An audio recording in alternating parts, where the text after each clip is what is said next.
Hi, everyone. Kevin here again with the Messy City Podcast. Pleasure to be talking with you all, and I'm going to try another effort here at covering a couple of topics just on my own, and bringing you up to date on some things that are happening and that I'm observing. The main thing I wanted to get to today, the primary topic, was an article that I came across this last week that was really interesting.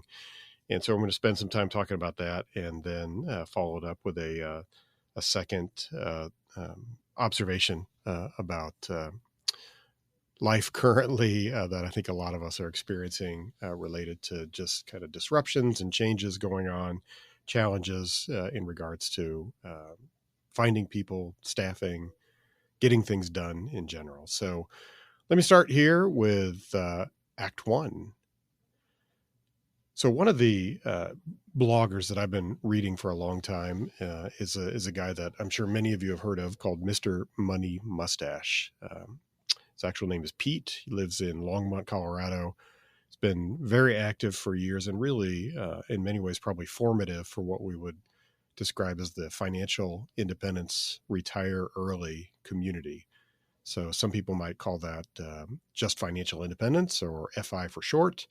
Some people love to use the FIRE acronym, the full acronym. And it's something that I and my wife have been really interested in for many years, become kind of devotees and followers of a lot of people in this world.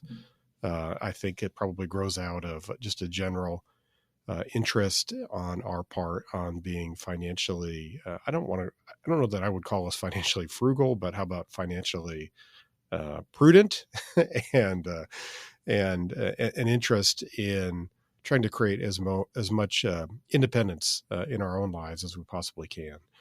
And I think it's obviously something that has caught on like wildfire.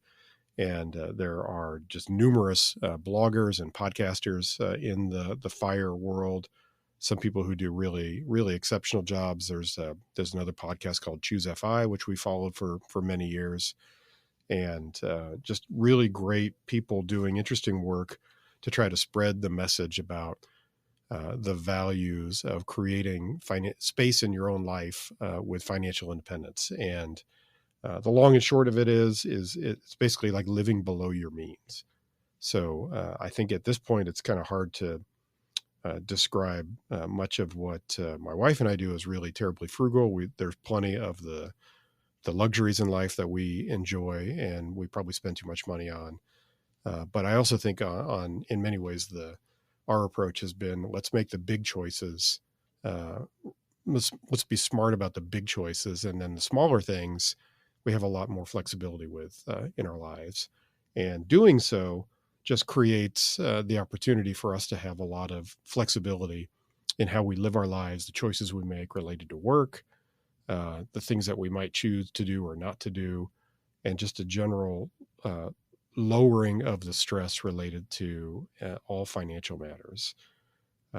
So Mr. Money Mustache is really one of the rock stars in this world, perhaps the most famous blogger in this world. He's been writing for over a decade, writes in a very provocative manner that I enjoy, and I think obviously many other people enjoy, because I think he has literally millions of followers at this point that have read his material and followed him in a variety of ways. One of the funny things is how his own interests in frugal living have collided with my interests and the interests of probably people listening to this podcast, which are related to sort of urban design, walkable communities. And he has a new post that he came out with this last weekend. He actually doesn't write as much now as he used to. He used to be a regular blogger where he probably would post it, once a week with something really fascinating. And he's been the first to describe that, he's well into his early retirement years right now and just enjoying himself, spending a lot of time doing the things that he wants to do. And he's just writing a whole lot less. But every so often he does come out with a piece. And I do always find them interesting. A lot of it relates to tips that people can adopt in their own lives to be more frugal financially. He's very blunt about the way he does things and the ways that all of us tend to make assumptions about lifestyle that are very inflated and on their face kind of ridiculous. And he just has a great way of talking about issues that that a lot of us tend to avoid, which is really how can we be more responsible in our own lives with money. And so, and not just really making that about money, but it's really, I think he would describe what he does as a lifestyle blog, and it's a human improvement approach, which is if you can find a way to be smarter with money, you're just going to have a better life for yourself. You're going to find less stress, more freedom, overall more enjoyment out of life, and the understanding that money and making a lot of money is not the be all end all. It's really about creating freedom in your own life to choose the things that you want to do and the way you want to do them, and whatever that might be. We all have very different interests. Some of us really want to travel and see the world. Other people just really maybe have a desire to dive deep into something in their own community, a hobby, an interest, whatever it might be. But creating a lifestyle that allows yourself to live under your means really enables the opportunity for you to do those things that you really most enjoy. So that's kind of a big overview for anybody not familiar with Mr. Money Mustache. I'd certainly encourage you to go check it out and even look at some of his posts, some of the original ones from over a decade ago, to get a sense of why he became so popular. But I really want to talk today about this most recent post, which is titled "Less Cars, More Money, My Visit to the City of the Future." I have a lot of thoughts about this post, as you might imagine. I think anybody in the world of development, urban design, planning would have a lot of thoughts about it, and probably a very positive reaction generally. So he uses this post as a way to tie together his interests in frugal living with lifestyle related to walking and biking in particular. And he focuses it primarily around a project that we just talked about a couple of weeks ago when I had Dan Perolic on here from Opticos Design. My friend, the architect and urban designer who runs that firm and is just, a really fantastic designer and thinker and just overall really interesting person. And if you haven't heard that one, I'd encourage you to go back and listen to that episode, because we talked about cul-de-sac Tempe and a number of other projects that he's working on that have similar approaches. But Pete, in this blog post, really focuses on the nature of cul-de-sac Tempe, this unique new development that is completely car-free. And that is what to many people probably would look like a very large apartment style community, which is really kind of what it is. It's a big rental community with upwards of 1,000 people that may live there eventually, and has a variety of commercial spaces, stores, apartment community amenities like gyms and other things that you would expect to see that are mixed in with it. And Dan's firm, Opticos, did the master planning design and led the architecture on a lot of that work. So obviously he has a very interesting perspective on it. But this perspective from somebody who's not really in the world of urban design and development is one that I found particularly interesting. And I admit, as sort of a tangent here, I gravitate towards the opinions of people who are really not from my world, that just to understand a broader perspective on how people think about cities and life in cities and lifestyle choices. I find that, frankly, much more interesting than a lot of the professional pieces that come out from within our world. And I think it's instructive for any of us who are designers, developers, planners, et cetera, to seek out those voices that are people who are not the professionals within our world, to really give us feedback. And that's how you really understand, do the things that we talk about resonate? Do they make sense to a broader population? Or are we just kind of talking to ourselves in our own language? Which is interesting, but not terribly helpful if you're looking for broader adoption of a lot of these ideas. So in this blog post, he raves about cul-de-sac Tempe and talks a lot about the the excuse me, the incredible benefits from a lifestyle standpoint and from a financial standpoint of living in a community where you really don't need a car. I've written about this a little bit before in the past. Really combines two areas that I have focused on in my own life that I have seen really pay off very well, just from an enjoyability standpoint, but also financial. Which is I talked about how you can combine house hacking, which is the notion that you can instead of just purchasing a single family house, as most people do, and considering that like a piggy bank for your future, that is a forced savings account that will create wealth for you over time. And hopefully that will, in many cases it will, if you're smart about it. But looking instead to leverage that mortgage that you might have as a way to create some other income on that property. So that might be like a carriage house that you, or a granny flat that you might have on the property. Maybe it's a room in the basement or the attic that you rent out.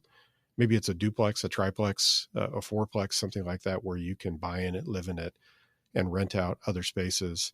But using that leverage you're going to undertake by going through the process of getting a mortgage, instead of that having just be an expense on your monthly sheet of things that you have to pay for, but also looking for that maybe as an income opportunity and a way to even build more equity and wealth over time. So there's been a lot written about house hacking. I've done my fair share of it. There are books about it now. There's a Facebook group that I moderate that I'd encourage anybody to join, with a lot of great thoughts and advice.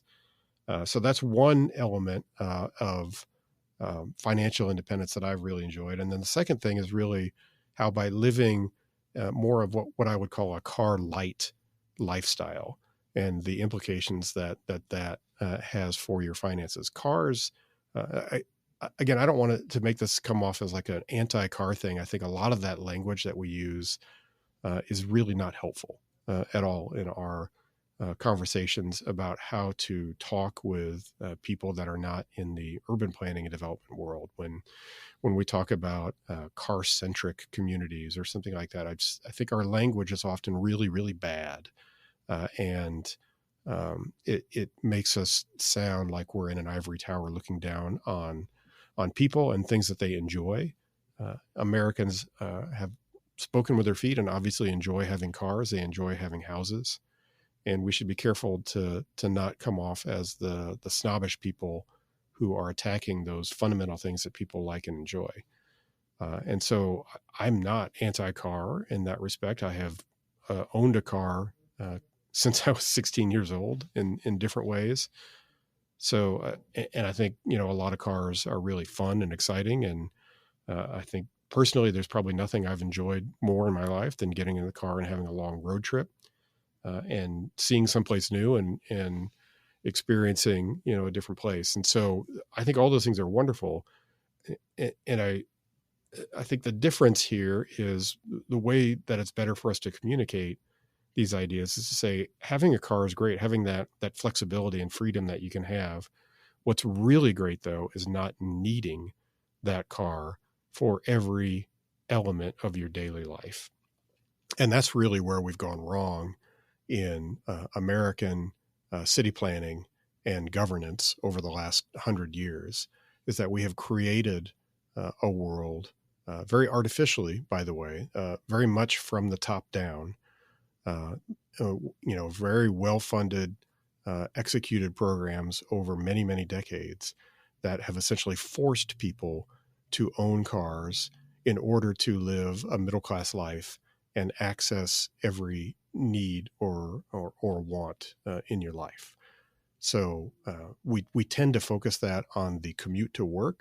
Again, one of the frustrations I have a lot of times when we talk about statistics and driving patterns, transportation patterns, et cetera, it's almost we have this statistic that was created along with the new paradigm 70 or 80 years ago that was really about measuring commute share, commute to work, and commute percentages and all those sorts of things.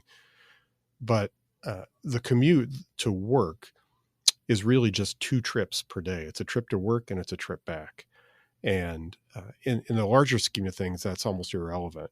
we tend to make about 10 to 12 trips out of the house per day on average across all household types.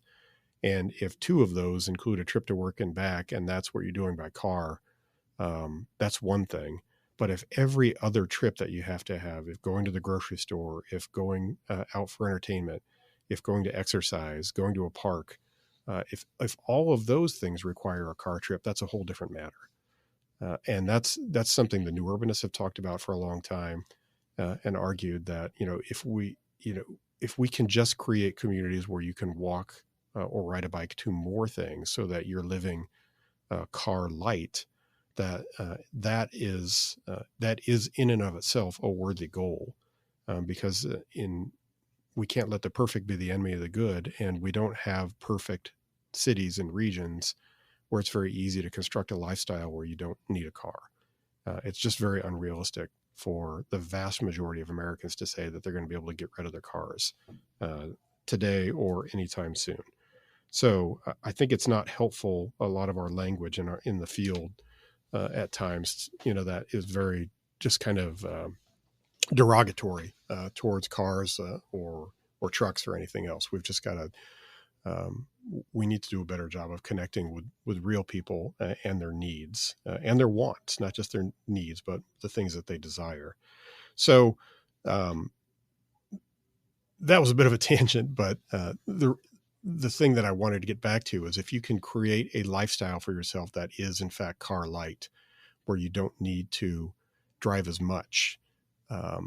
Maybe if you're a household of 2 or 3 people and you can live with one car instead of 2, or one car for every adult. If you're just a couple and the 2 of you can share a car, all of a sudden you're saving yourself anywhere from probably $5,000 to $10,000 or $12,000 per year on just your bottom line expenses, because cars have their benefits, but they are also expensive. And they can be very expensive if you drive them, 12, 15, 20,000 miles a year. We tend to focus on the cost of gas, but in reality, the cost of gasoline is more of a marginal cost when it comes to the overall costs of owning a car. So there's the vehicle itself, the car payment that you might have, or just the cash payment that you might have to buy it when cars themselves are expensive. There's, insurance, there's maintenance, registration, titling. There's a lot of expenses that come with owning a vehicle. And we all have to decide, if the juice is worth the squeeze for car ownership and what level of car ownership, but it's not cheap.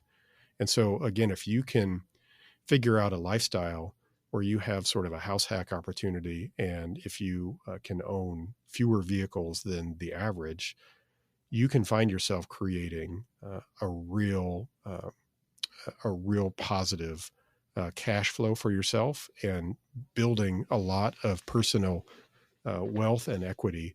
And it doesn't take very long for that to add up. It's really pretty remarkable. It might be a couple of years before you start to really see the results. But if you pursue that with any discipline at all, over the course of 10 or 20 years, you're going to see a remarkable difference in your own bottom line, and the flexibility that just gives you in your lifestyle to do it. So I've encouraged people to do that for a long time, to pursue those routes and just enjoy those benefits. I've done it myself, and it's been remarkable how it's helped in my life, and then our family's life. We still struggle with these things like any family does. And now that we've got 2 smaller kids, we're finding it a lot harder to live that lifestyle that we would like to live. We spend a ton of time, throwing kids in the car and driving them around to different events and activities. And part of that is just inescapable. We want to give them opportunities and take them to do things and enjoy things as a family. So, we live in the here and now. No matter what we may want to do or what we may like to do, we live in the reality that we inhabit. So it's a challenge when you have a family, for sure, to be able to do these things in most American cities the way they're set up today. But we still we're still able to do a number of things, with a car light approach that has worked pretty well for us. So it can be a struggle depending on what your particular circumstances are. But I still encourage everybody to think about it, to pursue it as much as you can, because the benefits are incredible. So Mr. Money Mustache talks about these, and he talks about what those benefits are to the individual, but also he extrapolates and talks about what they are for larger communities and for American society as a whole. And, if we could have much less car ownership, just the incredible wealth that we would generate in our country, which is all very true. And it's not just the cars, it's all the infrastructure that goes to support the cars, the space that they take up, the land that it takes up, the parking garages and the highways and the roads and everything else. So all of that I think is really good and interesting to talk about, and how he gets into that. And then he talks a fair amount about cul-de-sac Tempe and just the notion of car-free places. So this is where I wanted to bring it back a little bit and talk about the notion of car-free environments. And I would start by saying I think that everything that he writes and talks about here is something that really resonates with me. And I think it's not going to resonate with everybody. It's certainly going to resonate with a certain percentage of people. And if you ever have had the chance to visit or live in a place where it's really a pedestrian oriented place, and there really aren't vehicles in the public spaces, you can really find out pretty quickly how enjoyable that is, just how different it is from our daily experience. It's a small thing, but one of the things that I have found that is incredible when you're in a place like that is just the difference in noise. There is so much background noise caused by vehicles that we almost tend to kind of forget about it and tune it out. When you're in a place, whether it's just a block or two, or a larger place where that is really pedestrian only, it's incredible how quiet it can be, and just what a different sensation that has in your own body. You almost feel yourself just kind of relaxing, like your blood pressure drops just a little bit. If you have little kids in particular that you're trying to chase around and keep an eye on, it's also something that makes a big difference. And just, being in a place where that that they can run around, and you're not having to be on your toes and vigilant every second about, are they going to run out into the street, and is there a car there that could hit them?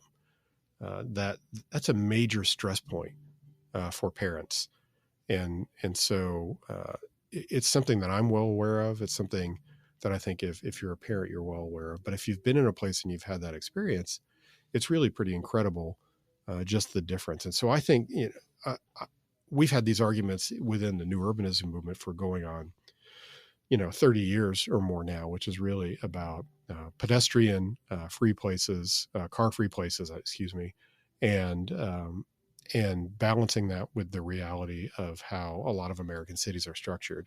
And I think it's absolutely true that these pedestrian only spaces are the apex of the human experience. If you're really going to focus on what is great for human beings, there is no better space to be in that is in a community than a place where you just walk around and you don't have to worry or deal with vehicles very much. It's just far superior to any other kind of environment. Even a good old fashioned American Main Street, which can be wonderful.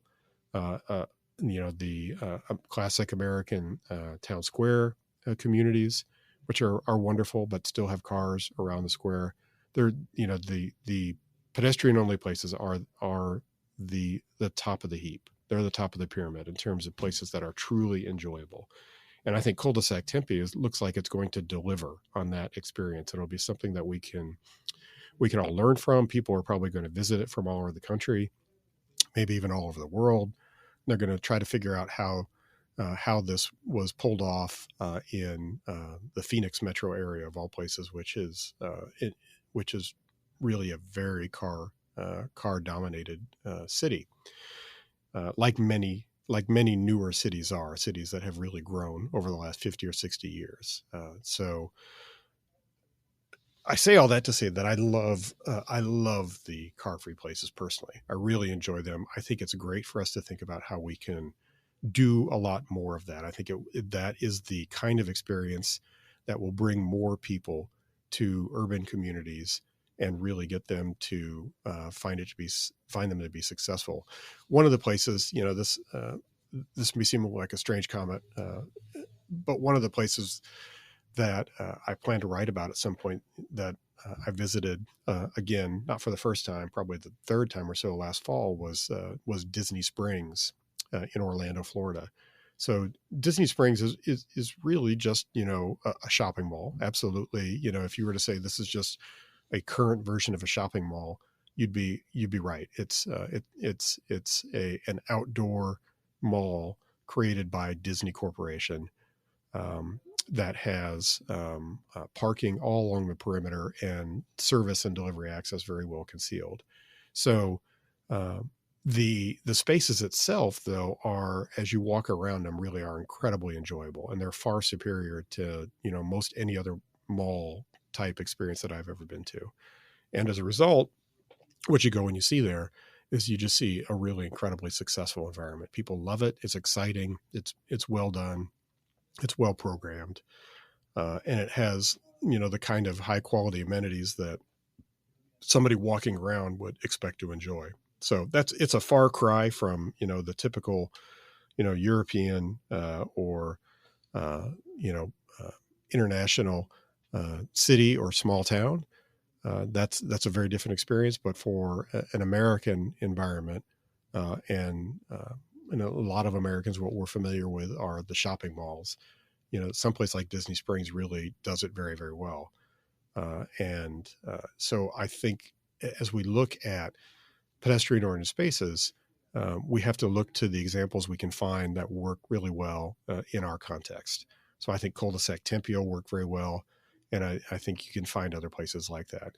One of the debates we've had within new urbanism for many years has been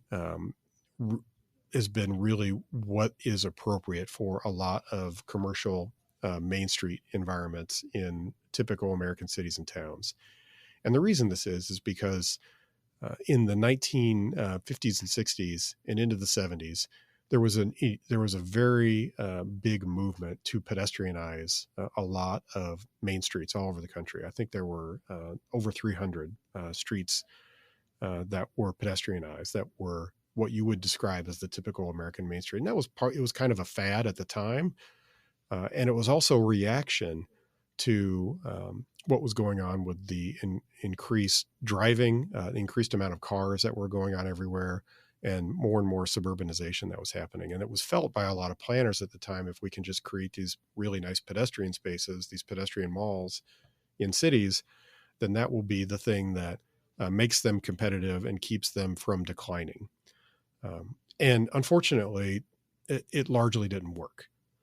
There were, I think, about 6 or 8 of those around the country that survived, almost entirely in college towns. So Boulder, Colorado, Charlottesville, Virginia, I think Burlington, Vermont. Um, there were a handful of those that for a variety of reasons were able to survive and still exist today, and are actually really nice spaces. They're really enjoyable places to be. But most of them really cratered very quickly and declined and were complete failures. There's really no other way to describe it. The experiment largely was a failure, and there are a lot of reasons for that. But clearly, one of the reasons was it was caught up in an era when we were all very much enthusiastic about the suburban experiment and the whole notion of moving to the suburbs and everybody owning cars and houses, and people were fleeing cities. And so a lot of these notions of creating pedestrian only main streets on historic main streets really was kind of a last gasp effort to try to keep people in cities in places they didn't really want to be. And so I think it's probably fair to say that idea, various versions of that idea, were just not going to work in that era at all. We were way too bought in to what was going on with building new suburban communities in all of our metro areas. And it fed into a larger problem, which many people who understand commercial real estate understand, which is you've just got to have enough people with eyes on stores for them to succeed. And so over the course of really starting in the 70s and working its way through the 80s, 90s, and 2000s, nearly all of those pedestrianized streets were reversed. Traffic was put back on them, on-street parking in many cases. And in a lot of places, the stores returned and those downtowns revived themselves. And it sort of it ended the story, so to speak, about car-free spaces or car-free main streets. But that's really unfortunate because that was kind of the wrong lesson. Really, the lesson was for commercial areas and other places like that to succeed, they just need to have enough customers, period. Most customers in American cities do arrive by car. And so, especially in smaller communities and places that don't have a lot of people living in them or population density, you need that car traffic to have eyes on the stores so people know what businesses are there, where they can park, what they can stop and purchase, et cetera. But in other communities that did have enough sort of I guess you could say a captured population of people on foot, they actually worked and they worked well. And so as a result, we have been creeping into a new phenomenon the last decade or two of more and more car-free spaces in cities that are reviving themselves. These typically tend to be pretty small at first. Some of them are like a block long, or maybe they're an alley connecting spaces. There's a variety of them all over the country. And I think there's great hope in that. There's great hope that with more interest in urban living, we can see more car-free spaces happening.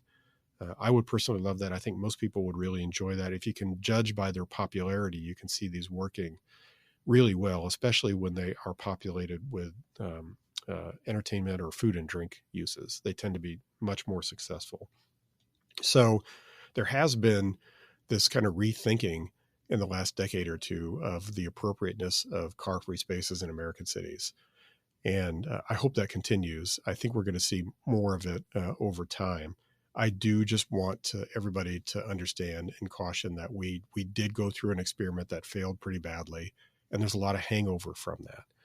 And there were reasons those places failed. And as we embrace new pedestrian-oriented opportunities, we've got to understand those failures and solve for them so that we don't experience the same level of problem that we had in a previous era. And that really kind of goes to the next thought, really, about this piece and this notion. We have this history in our country of building new experimental communities that embrace maybe what you might call a sort of a utopian approach to city building. And I actually think that's a great part of American history, this notion that we can and we do just go out and build new places, new communities, and we see what we learn from those. And often what happens is we learn important things from those that we apply back in other communities all over the country. In recent years, examples of that include, a lot of the new urbanist traditional neighborhood communities, such as Seaside, Florida, which is really the most famous, Celebration, Florida, which the Disney Corporation built, where literally millions of people have visited those places and then taken lessons back to their own community and applied them. And so I think there's this great tradition of that, and Mr. Money Mustache alludes to that notion with Cul-de-sac Tempe and some of the other wishes and desires that the corporation has for future communities. So I actually think that's a great thing. I love it. I think we should keep doing that. I also want us to be mindful of the fact, though, that 90% or more of the work that is needed and is going to happen are in the thousands and thousands of existing communities around the country. We are all not going to just pick up and live in new utopian communities, whatever they might be, whether they're, in the desert somewhere or off in the woods somewhere on a beach. It doesn't matter. The vast majority of what will exist physically 50 years from now already exists today. And the interesting work, the work that I would encourage everybody to think about is what can they learn from some of these new experimental places that they can apply in their own community today. And I think when it comes to this notion of creating places that are more car-free, places that are great for biking, there's a lot of that is actually easier than we think. But it just takes a willingness to try things and do things, and a willingness to also take incremental steps along the way. I'll give you an example. Here in Kansas City, one of our more vibrant urban neighborhoods is a neighborhood called the River Market. So it's just north of downtown, obviously near the Missouri River. Market is in the name because it has our city market in it, which is really a wonderful farmer's market that is quite busy throughout all of the spring, summer, and fall months. And that neighborhood has gradually repopulated and developed over the last, say, 30 years, and it's becoming a really nice walkable place, and there's more development happening there. It also happens to have our streetcar that runs through it and makes a loop through the area. So I have a habit often of going down on market Saturdays. Sometimes I'll take the kids, and it's just really kind of fun. Hop on the streetcar, we go walk around. It's a really enjoyable experience. It's also become incredibly congested with vehicles on those market Saturdays. Now, obviously, that's because people want to go there. They're coming there from all over the metro area. They're looking for places to park. They're buying things. They're driving off, and that's all fine. But it seems like this would be a place for us where we could say, we could experiment and say on those Saturdays from 7 in the morning until 5 p.m. When the market is busiest, we could cordon off certain streets and just have them be pedestrian only and streetcar. So that way the streetcar can run a little more efficiently, and it's not interrupted by car traffic. And also it just creates a much more extended pedestrian experience throughout the whole River Market neighborhood. And that sort of thing can be done without really changing much of anything physically. It's really just more about the management of public space.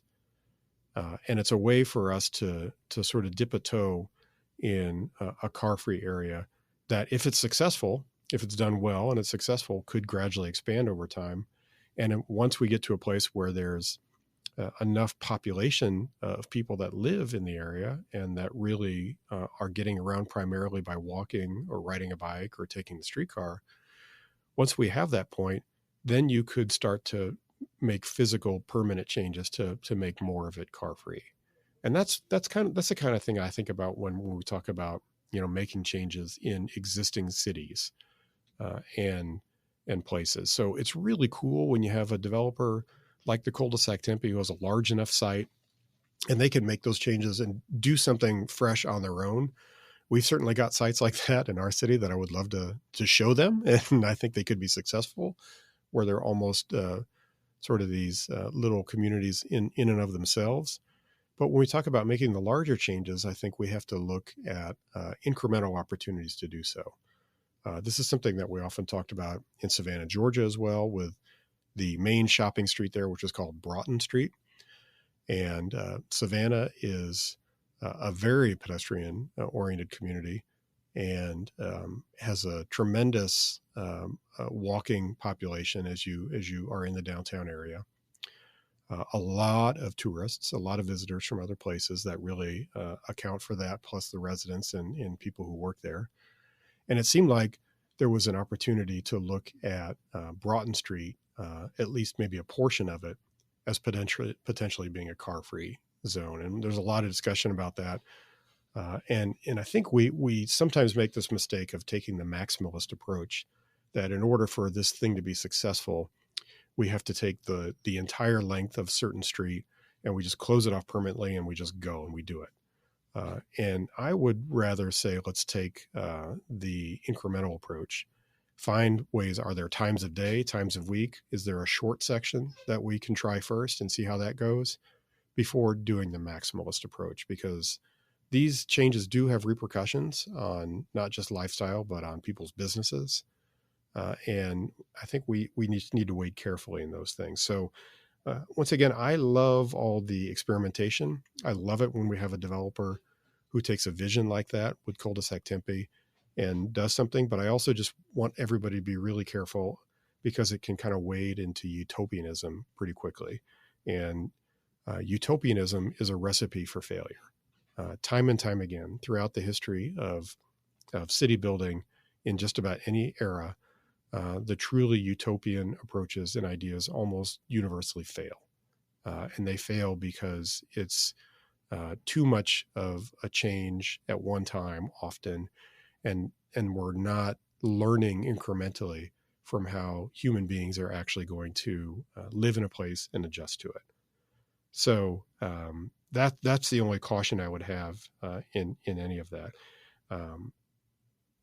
One other small thing that he mentioned, I just want to highlight because I'm also a fan of. He talked about how different kinds of bicycling. Mr. Money Mustache is a big bicycling advocate, not just from a financial standpoint, but from a fitness standpoint, which I totally agree with. I think it's a great way to check a lot of boxes. You can, if you can work a bike into your daily routine, you're not only going to save money, but you're just going to be healthier as a person. You're going to exercise more, and all of that's really good. He talked about something that's a pet interest of mine, which is the e-bikes and how e-bikes can really extend the range of what you consider your community or not. And I wholeheartedly agree. I purchased my first e-bike a couple of years ago, and I was never really the kind of person in Kansas City where I would ride a bike around a lot on city streets. There are a couple of reasons for that. One is just there's sort of a fear of traffic and heavy traffic. A lot of our streets are not really in great condition physically, but also there's just tremendous topography here, and Kansas City is a very, very hilly city, and so riding a standard bike around it's a lot of work. And if you're going a couple of miles or 3 miles, if you've got a meeting, you're probably going to be sweaty when you arrive, and that's just not a great way to deal with things. And so one of the things that I have really enjoyed about having an e-bike is it just allows me to conquer the hills with no problem. And I can dramatically extend the distance at which I'd be willing to ride a bike. So all of that has really transformed my personal relationship with having a bike in the city. I know it's done the same for many other people. It's a funny thing that almost anybody I talk to who gets on an e-bike and they ride one for the first time, they buy one like within a couple of months. It's crazy because it's so addictive.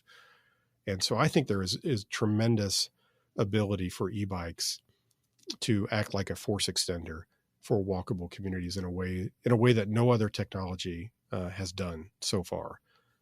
And so I'm very, very bullish on that. I think it's a great mention in his part that all of a sudden going somewhere 5, 6 miles, 10 miles, once you have an e-bike and have figured out how to deal with the weather and everything else, it's really enjoyable. So the last thing I just want to mention on that piece, towards the end of the piece, Mr. Money Mustache tries to give some advice about, if this encourages you and interests you, here's some things you can do. One of the things he talks about is volunteering to get on boards and commissions in your own community to help shape the dialogue and maybe even shape legislation.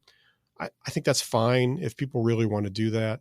I would tell you my actual advice would be, instead of spending your time on boards and commissions, would be to go out and figure out instead how to be a small developer in your community and spend your resources and energy on that. I wrote a blog post several years ago, basically hoping that if we could have a goal, that it would be that we create 10,000 new small developers across the country. So essentially, if we took like the 100 biggest metros, say there's 100 new small developers in each metro. And that by doing so, we would create an army of people who really understood what it takes to succeed in development, who are committed to their communities to make them better, and who really had an interest in, walkable lifestyles. And if we could do that, that is way more powerful as a change mechanism than just about anything that you're ever going to do on a planning commission or a city council. So that's not to denigrate, the people who run and serve on councils. They're obviously very important. I've never done it myself, so it's easy for me to say to not do it. But in our society, I would urge people more towards, go do that house hack. Go find a project to do. Go find a way to be involved, being a builder in your own community, and take that path. So it was a great piece. I'm really glad that he wrote that. I'd encourage you all to read it. I'll put the link in the show notes. And again, I think there's just an awful lot to learn from people who are not in the world of planning, design, and development, and just hearing their thoughts and approaches on these things, because it's so valuable to any of us working in the field. Before I jump to the next story, I just want to throw a quick shameless plug in here that if you're enjoying the podcast, please do follow it, like it, share it with others. And if you have the opportunity, leave a review. Reviews on Apple Podcasts or any of your favorite podcast sites really help in terms of getting the word out about this. So I've really enjoyed taking this project on so far. I'm planning to continue to do it for, quite some time, and have a lot of podcasts lined up here in the next few months, and looking forward to sharing more information with you and more great interviews with you all. So Act 2 is just a little different. This is a little shorter thing that I just wanted to share. I guess this one might sound a little bit like a downer, but it's just something that's really been on my mind a lot lately. And I think something was spurred recently by, we got an email from our school, from the school that our oldest daughter goes to, that is essentially begging parents to become bus drivers. So this was kind of it's been an ordeal. Our kids don't ride the bus right now. They may at some point. I rode the bus when I was a kid to elementary school and junior high school, and then high school for a little while. And so I'm familiar with, the whole notion of riding a bus to school, but it's obviously, it's an enormous challenge right now. Anybody in this world of trying to deal with transportation for kids, bus companies just cannot find enough people to hire. And as a result, a lot of kids are just falling through the cracks. They're not getting to school on time. They're not getting home at a decent hour. It's a mess. There's really no other way to say it. It's unlike anything that I think school administrators have had to deal with in ever, perhaps. So it's a crazy situation. And it just kind of, to me, it's an indicator of something that's going on, in the broader society. And I want to relate to you what I think it means for all of us, and in our own communities, and people who are really trying to get things done and make improvements. But I think it's very easy to look around and experience whatever industry you're in, what world you're in, that there's just a lot of stuff right now that seems really, really broken. There's a lot of people who seem very broken. We have been through a tumultuous time period. And it's been stressful. It has burned a lot of people out. It has, I think it's just deeply affected the attitudes that a lot of people have towards work, towards life, towards what's important. And that's good. Those are good things. It's good to reflect on those and have an attitude, but it's also driven. We've had a lot of people who have been driven or have taken themselves out of the workforce. We literally have millions of fewer people in the workforce today than we did in January 2020. And there's a lot of reasons for that. There are millions more people who just decided they don't want to work the same or work as much anymore. There's a lot of the baby boomer generation that is retiring in large numbers, which has been predicted for years, but seems to have finally really kicked in starting in 2020. There are a lot more people on disability than there used to be. I think I read something recently where over the last 10 or 15 years, it's around 1 million people that have died from drug overdoses in the United States. And those are people almost entirely who are working age people. That's a lot of people to lose from the workforce that would fill a whole variety of jobs that every industry that I talk to is looking for. It's incredible how across the board now, no matter what the business is, I find that people are trying to hire people and can't find them. I'm experiencing this in the job that I have managing Midtown KC now. We manage 2 community improvement districts, which are clean and safe programs. Some states call them business improvement districts. In Missouri, they're community improvement districts, or CIDs. And we hire people to do our clean and safe programs, and it is a struggle unlike anything that we have ever seen to attract and retain staff people. And we've done like everybody else has done. We've raised our salaries. We've increased benefits. We've done all of the typical things at this point that you would advise a business to do to try to find and keep people. And we find that it's still just it's a revolving door, and there just aren't as many people out there applying as we would like to see. And I think many of you are probably experiencing the same thing. I talked to an architect friend yesterday who said even in the professional world in architecture, it's the same deal. They have work, they have projects, but they just can't find people to get it done. And there seems to have been this cascading effect the last few years where there just aren't enough people for the work that's out there, and that a lot of things just seem really broken and like they're not going to be fixed. So that sounds like a real downer, and it is kind of a downer.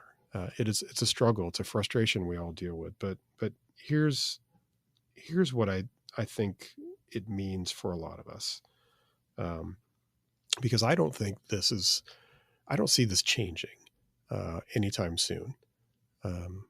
The only way it really might change quickly would be as if there was something really bad that would happen, like an economic collapse. If there was an economic collapse where all of a sudden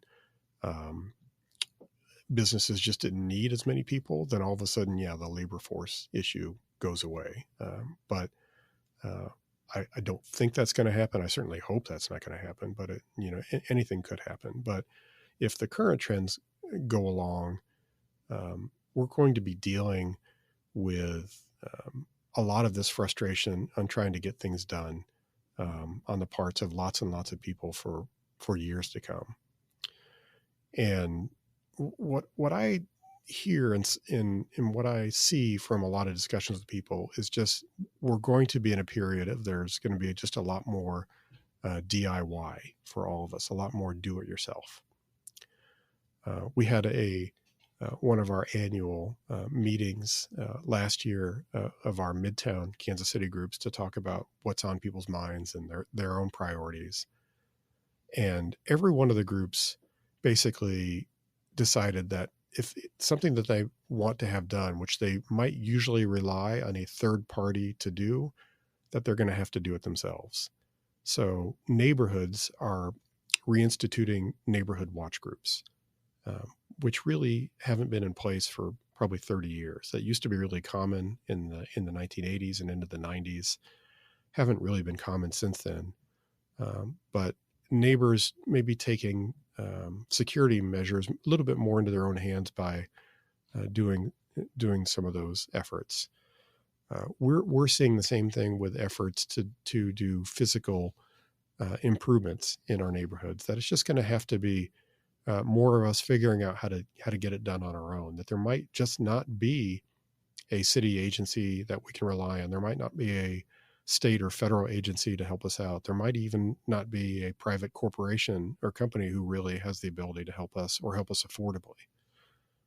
So I think we're in an era where we're going to see a lot more DIY, a lot more of taking local ownership of whatever needs to be done. That there is not we're not going to be able to rely on any kind of distant saviors, whether it's private or public sector, to solve our issues. It's really going to have to be us.